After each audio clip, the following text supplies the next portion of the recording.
Okay,အားလုံးပဲမင်္ဂလာပါ။ဒီနေ့ channel ကနေပြီးပြန်လည်ကြိုဆိုပါရစေ။ဟုတ်ကဲ့ဒီဗီဒီယိုလေးမှာတော့ကျွန်တော်က VLC media အသုံးပြုပြီးတော့ကျွန်တော်တို့ Mp4 ကနေပြီးတော့ Mp3 format ပြောင်းပြပေးသွားမှာဖြစ်ပါတယ်ဆိုတော့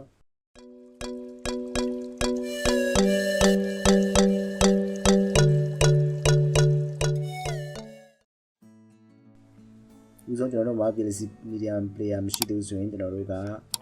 down ရမှာဖြစ်ပါတယ်။ Okay အဲဆိုရင်ဒီကိုကနေပြီးတော့download VLC player ဆိုပြီးတော့တွားလိုက်လို့ရှိရင် down လိုက်လို့ရပါတယ်။ Okay အောက်ပြီးကျွန်တော်ကတော့ down တာရှိတဲ့အတွက်ကြောင့်ကျွန်တော်မ down တော့ပါဘူး။အဲဆိုရင်ကျွန်တော်တို့ down ထားတဲ့ဟာကကျွန်တော် setting မှာ download Okay အဲဆိုကျွန်တော် install လုပ်ပြမှာဖြစ်ပါတယ်။ install လုပ်လိုက်မယ်။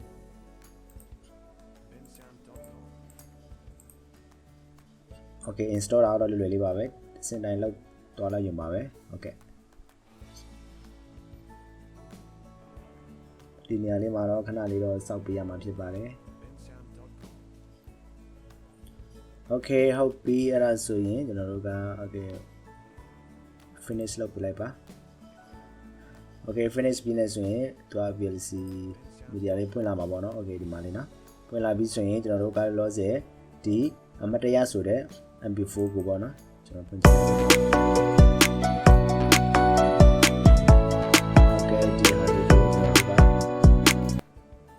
Mp3 ပြမှာပေါ့နော် Okay Mp3 ပြောင်းမယ်ဆိုရင်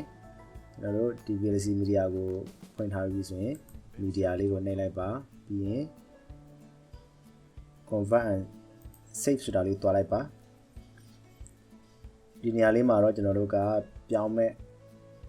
video file လေးပေါ့နော် Okay အဲဆိုကျွန်တော်တို့ကဒီ app ကနေပြီးထည့်လို့ရပါတယ် Okay အဲ့ဒီကိုတွားလိုက်ပါ Okay ပြီးရင်ဒီမှာ desktop ကအမတရားOkay ဟုတ်ကဲ့ထည့်ပြီးဆိုရင်အောင်းနာလေးနာက convert save လေးကိုတွားလိုက်ပါ Okay ဒီနေရာမှာရောက်မယ်ဆိုရင်ဒီ profile နေရာမှာပေါ့နော်ဒီနေရာမှာကျွန်တော်တို့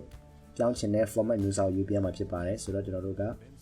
Mp3 ဆိုတော့ audio တွေက Mp3 ကိုယူပြလိုက်ပါ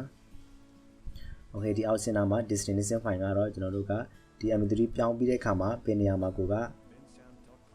ထားချင်လဲပေါ့နေရာယူပြတာပဲဖြစ်ပါတယ် Okay အဲဆို pro Okay အဲဆို desktop ပြန်ယူပြလို့ရပါတယ် desktop မှာကနာမည်လေးကိုကျွန်တော်တို့ချိန်ပေးရပါမယ် something ပေါ့ Okay abc လို့ထားလိုက်မယ်နော် Okay ပြီးရင် save လုပ်လိုက်ပါ Okay အားလုံးပြီးပြီဆိုရင် start လေးကိုနှိပ်လို့ရပါပြီ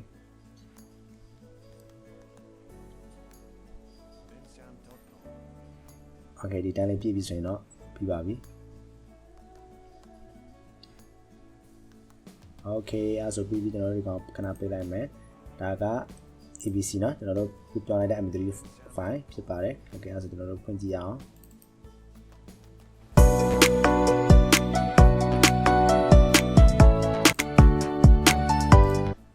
ဟုတ်ကဲ့ပါအားလုံးအဆင်ပြေမယ်လို့မျှော်လင့်ပါတယ်ဒီဗီဒီယိုလေးကတော့ Mp4 ကနေပြီးတော့ Mp3 ကို VLC media အသုံးပြုပြီးတော့ပြပြပေးသွားတာဖြစ်ပါတယ်ဟုတ်ကဲ့အဲဆိုရင်နောက်ဗီဒီယိုမှာပြန်လည်ဆုံတွေ့ကြမယ်နော် See you ပါ